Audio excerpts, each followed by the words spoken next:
बात जुर्म से जूझते आवाम की हो या समाज में बढ़ते क्राइम ग्राफ की, अपराध की हर सूरत के पीछे छुपा होता है कोई ना कोई गुनहगार। नमस्कार, मैं हूं अभिषेक।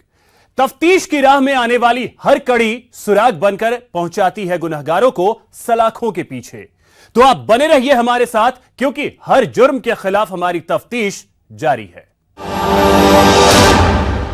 आपने हत्याओं की बहुत सारी वारदातों के बारे में सुना होगा, लेकिन आज हम आपको जो दिखाने जा रहे हैं वो देखकर आपकी रूह कांप उठेगी। हम आपको दिखाने जा रहे हैं कि कैसे लाइव मर्डर होता है। मौत को सिर पर मंडराते देख कैसे युवक जान बचाकर भाग रहा होता है, हत्यारे दौड़ाकर उसे गोली मार देते हैं। मामला सासाराम के दिनारा थाना क्षेत्र के कुड़ गांव का है। देखिए लाइव मर्डर की यह खौफनाक तस्वीर हमारी इस तफ्तीश में।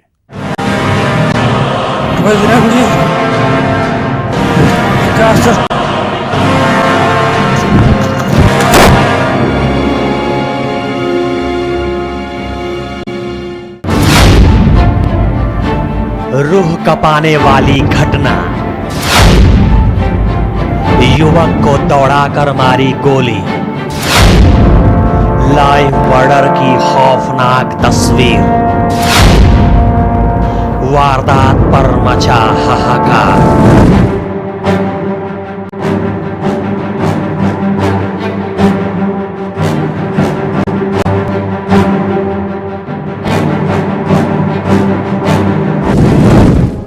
मौत सिर पर नाच रही थी। युवक जान बचाकर भाग रहा था, लेकिन चंद सेकंड में ही भाग रहा युवक जमीन पर गिर पड़ता है। उसकी मौके पर ही मौत हो जाती है। एक गोली की आवाज आती है, प्रकाश भी दिखता है और इसी के साथ भाग रहा युवक काल के गाल में समा जाता है। मौत का यह खौफनाक मंजर अच्छों को हिला के रख देगा। जो युवक कुछ सेकंड पहले दौड़कर भाग रहा था, सिर पर मंडराती मौत को मात देने में लगा था, लेकिन वो कामयाब नहीं हो पाता है। अपराधी उसकी गोली मारकर हत्या कर देते हैं और ये सारी वारदात मोबाइल में कैद हो जाती है, वो भी भाग रहे युवक की मोबाइल में।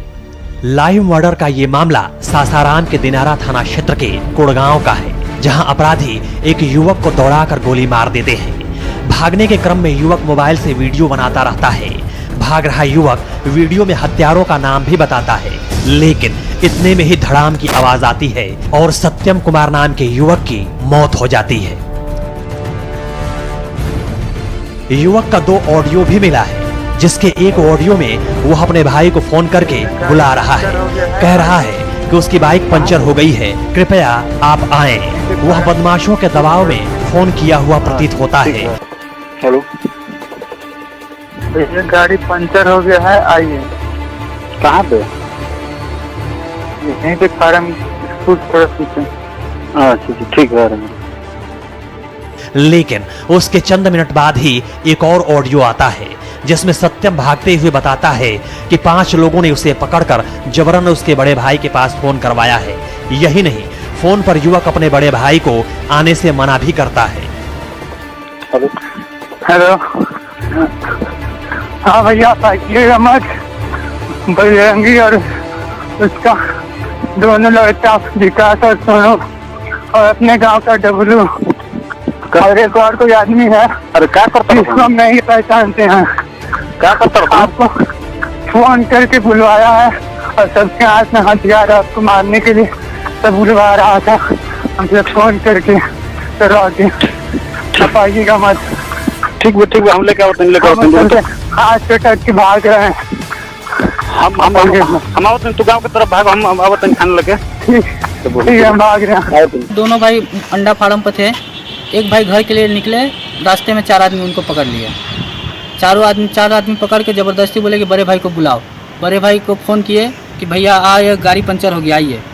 उसके बाद चंद सेकंड के बाद जब वहाँ से वो छूटे तो फिर भाई को कॉल किया कि भैया मत आइए, आपको मारने के लिए 4 आदमी हथियार लेके वेट कर रहे हैं। अब हम आपको इस पूरी वारदात की हर हकीकत दिखाते हैं। दरअसल इस पूरे मामले की जड़ भूमि विवाद है। इस जमीनी विवाद में अपराधियों ने 2 भाइयों को गोली मार दी, जिसमें छोटे भाई सत्यम की मौत हो जाती है, वहीं दूसरा भाई गंभीर रूप से घायल स्थिति में बनारस रेफर है।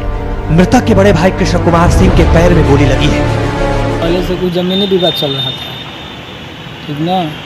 इसमें 2 भाई का गोली लगा है, 2 भाई भैया हैं।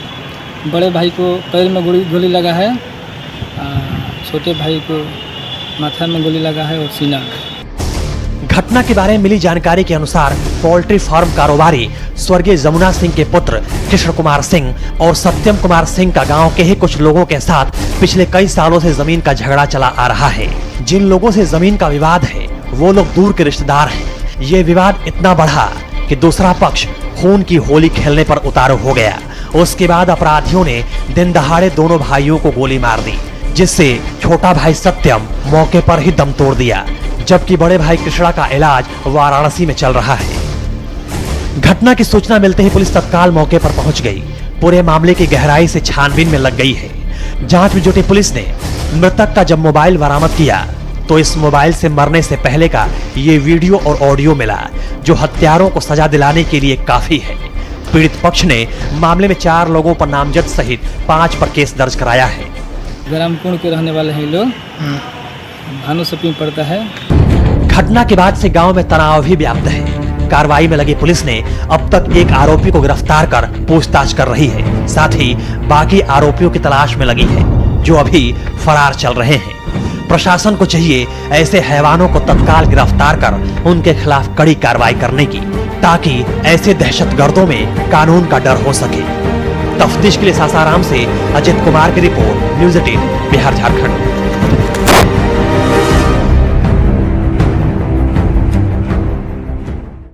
पुलिस विभाग में नौकरी दिलाने के नाम पर कई लोगों से लाखों की ठगी। डीएम दफ्तर का फर्जी अधिकारी बन लोगों को लगाया चूना। आईजी दफ्तर के नाम से उम्मीदवार को भेजा फर्जी इंटरव्यू लेटर। शहर में 2 दर्जन से ऊपर लोगों के साथ ठगी की आशंका। पीड़ित ने एसएसपी से की शिकायत। थाने में दर्ज हुई प्राथमिकी। क्या है पूरे मामले की हकीकत, देखिए हमारी यह तफ्तीश। नौकरी के नाम पर फर्जीवाड़ा, लाखों की ठगी पर मचा हड़कंप। फर्जी अधिकारी बन लगाया चूना, 12 से अधिक लोगों को बनाया शिकार।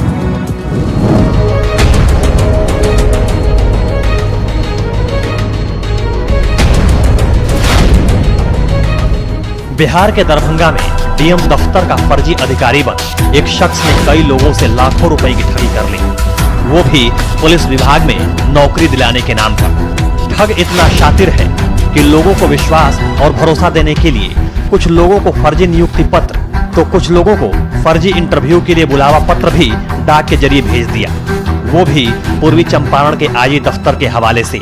आईजी दफ्तर से मिले बुलावे पत्र में न सिर्फ आईजी कार्यालय का फर्जी मुहर लगा था, बल्कि आईजी साहब का फर्जी दस्तखत भी कर रखा था।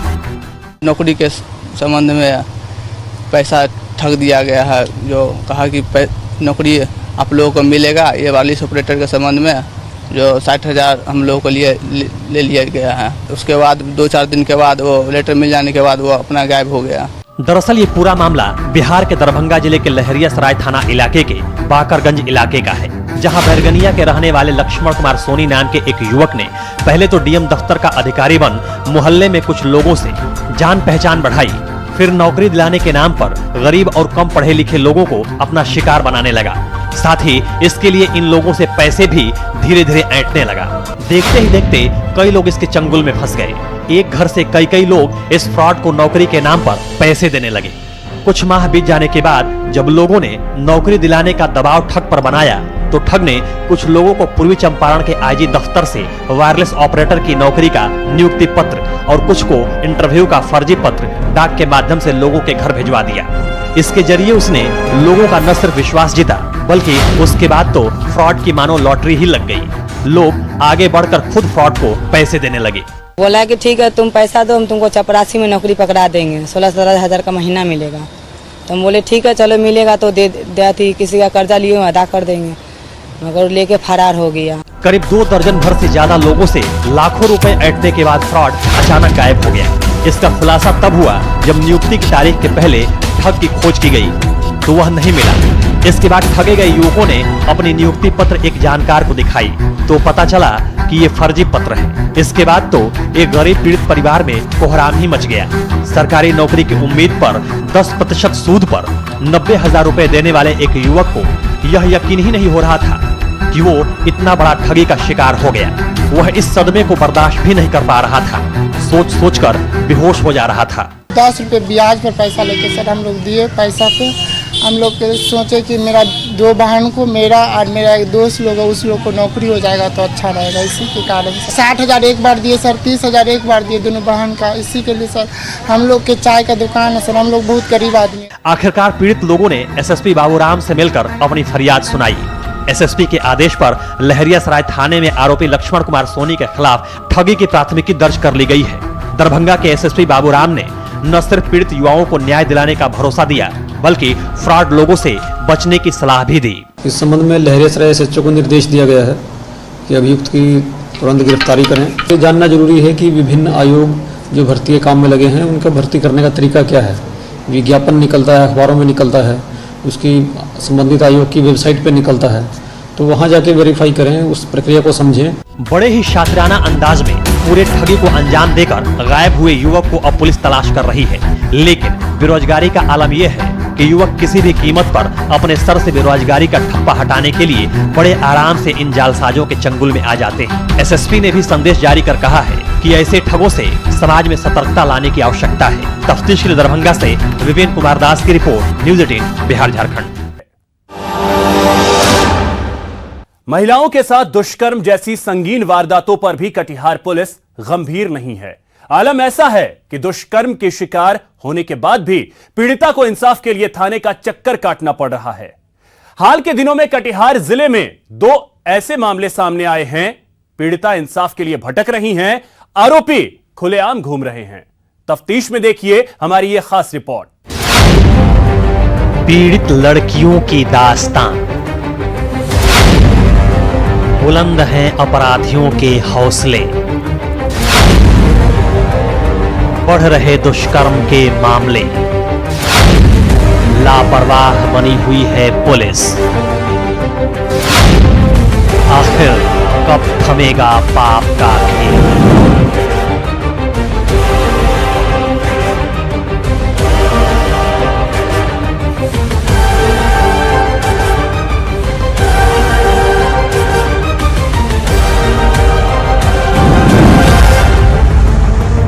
कटिहार आरक्षी अधीक्षक के दरबार में इंसाफ की फरियाद लगाने आई बलिया बेलोन थाना क्षेत्र की एक पीड़िता का आरोप है कि उसकी बहन के देवर ने ही उसके साथ गलत काम किया।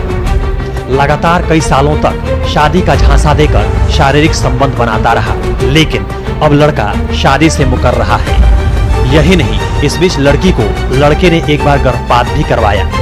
उस वक्त सामाजिक स्तर पर पंचायत भी हुई थी, जिस पर लड़के ने शादी का भरोसा दिया था, पर अब शादी से मुकर गया है। जिसके बाद ग्रामीण प्रतिनिधियों की सलाह पर पीड़िता बलिया बेलोन थाना में इंसाफ के लिए पहुंची, लिखित आवेदन दिया, लेकिन इसके बावजूद पुलिस मामला दर्ज करना तो दूर, उल्टे पीड़िता को ही प्रताड़ित कर रही है। दूसरा मामला एक और नाबालिग बच्ची से जुड़ा हुआ है। सेमापुर इलाके की रहने वाली नाबालिग बच्ची के साथ गांव के ही दबंग ने जबरन शारीरिक संबंध बनाया, साथ ही किसी को बताने पर जान से मारने की धमकी भी दी।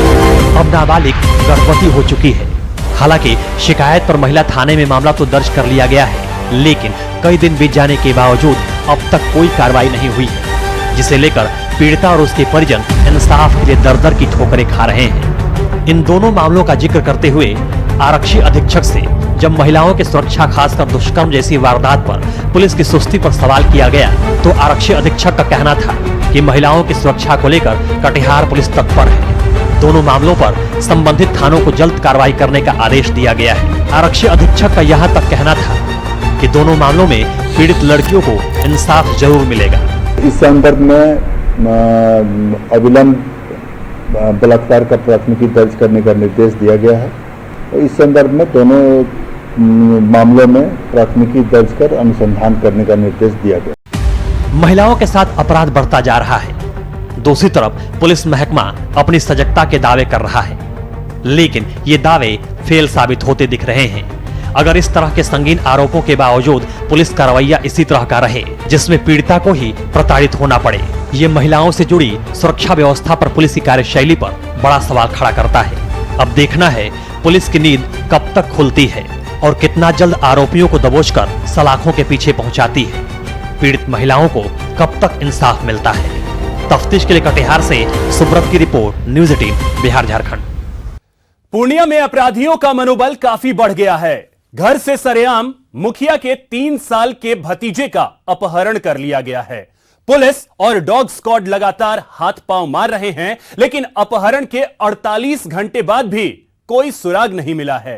क्या है पूरे मामले का सच, देखिए हमारी ये तफ्तीश। 3 साल के बच्चे का अपहरण, मुखिया के परिवार में मचा हाहाकार। 48 घंटे बाद भी नहीं मिला सुराग। आखिर कहां गया मुखिया का भतीजा? कौन है वो शातिर अपहरणकर्ता?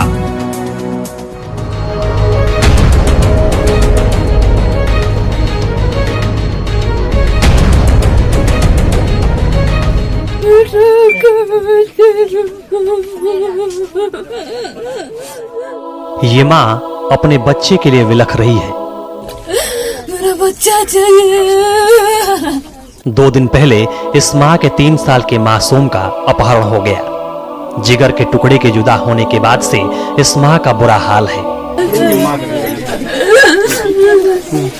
इस माँ के विलाप को देखकर किसी के भी आंखों में आंसू भर आएंगे।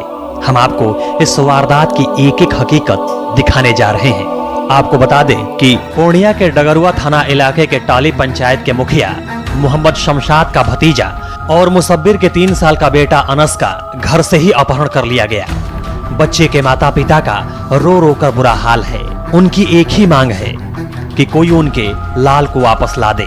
बच्चे की मां रोजी खातून का कहना है कि रात के 8 बजे वह अपने दोनों बच्चों को खाट पर सुलाकर पड़ोस में दूध लाने गई थी। बच्चे के पिता गांव में इलाज करने गए थे। इसी बीच किसी ने उनके घर से उनके 3 साल के बेटे अनस का अपहरण कर लिया। बच्चा यहाँ खाट पे सोया था, हम दूध लाने गए, दूध 2 मिनट में आते बच्चा गया तो बच्चा खाट पे नहीं है। बच्चे के अपहरण के पीछे रोजी और उनके पति मुसब्बिर ने अपने ही भाई जावेद पर आशंका जताई है। उनका कहना है कि भाई से झगड़ा हुआ था, वह घर तोड़ने के लिए कह रहा था। 25 अगस्त की रात उनके बेटे का अपहरण कर लिया गया। मेरा भाई है, उसी से मतलब कि अभी ये घर भी टूटा हुआ, घर बनाने के लिए नहीं दे रहा था और हमको लगता है कि घर के वजह से ये मेरा इसका ही हाथ है। अपहरित बच्चे के चाचा और टाली पंचायत के मुखिया मोहम्मद शमशाद का कहना है कि वह गांव के पंचायती में गए हुए थे। इसी बीच लोगों ने सूचना दी कि उनके भतीजे का अपहरण कर लिया गया है। ग्रामीणों ने बताया कि बाइक सवार 2 लोग बच्चे का अपहरण कर फरार हो गए। इस घटना के बाद से पूरे गांव में मातम जैसा माहौल है। हर कोई बस प्रशासन से मांग कर रहा है कि जल्द बच्चे की बरामदगी की जाए। ये बहुत अजूबा और दुखद घटना है कि अचानक रात में 8:30 बजे यहाँ से बच्चा गायब हो जाता है और हम लोग तलाश रहे हैं, मिल भी नहीं रहा है। हम तो प्रशासन से ये गुहार लगाएंगे और ये अपील करेंगे कि इस बच्चा को खोजने में किसी भी तरह का कोई कमी कोताही नहीं किया जाए। प्रशासन के पास जितना भी संसाधन है, जिस तरह का भी उसके पास संसाधन है, वो लगा के इस बच्चे को जल्द से जल्द खोज दे। यहाँ से कॉल गया, बोला कि बच्चा गायब हो गया है। पंचायती छोड़ के ही हम वहाँ से फौरन निकले तो यहाँ पता चला कि कुछ औरतों ने बताया कि एक मोटरसाइकिल था, उसमें सवार 2 लोग था, बीच में बच्चा था। इधर बच्चे की अपहरण की सूचना मिलते ही डगरुआ थाना अध्यक्ष मधुरेंद्र कुमार लगातार छानबीन में जुटे हुए हैं। डॉग स्क्वाड की टीम भी इलाके में खोजबीन की, लेकिन घटना के 48 घंटे बीत जाने के बाद भी बच्चे का कोई सुराग नहीं मिला। हालांकि पुलिस का कहना था कि जल्द ही बच्चे की बरामदगी कर ली जाएगी। हमारा तो मिसिंग का सामने आ रहा है। इसमें एक लेडीज थी, उसके बाद में बताई है कि एक मोटरसाइकिल पर एक बच्चा को 2 आदमी लेके गया है। पूर्णिया में पिछले कुछ दिनों से हत्या और अपहरण जैसी वारदातों में काफी इजाफा हुआ है। पिछले 1 सप्ताह में 3 लोगों की हत्या हो चुकी है। आज भी भवानीपुर में मोहम्मद समीम की गोली मारकर हत्या कर दी गई। ऐसे में देखना है कि पुलिस अपहरित बच्चे को कब तक तलाश कर पाती है, साथ ही ऐसी घटनाओं पर कैसे लगाम लगाती है। तफ्तीश के लिए पूर्णिया से कुमार प्रवीण की रिपोर्ट, न्यूज़ 18 बिहार झारखंड। अपराधी चाहे लाख शातिर हो, तफ्तीश की दिशा अगर सही है तो बच नहीं सकता कोई गुनहगार सलाखों के पीछे जाने से। तो पुलिस चाहे सोई हो, मुजरिम चाहे कोई हो, आप बने रहें हमारे साथ, क्योंकि हर जुर्म के खिलाफ हमारी तफ्तीश जारी है। 66.9 crore viewers.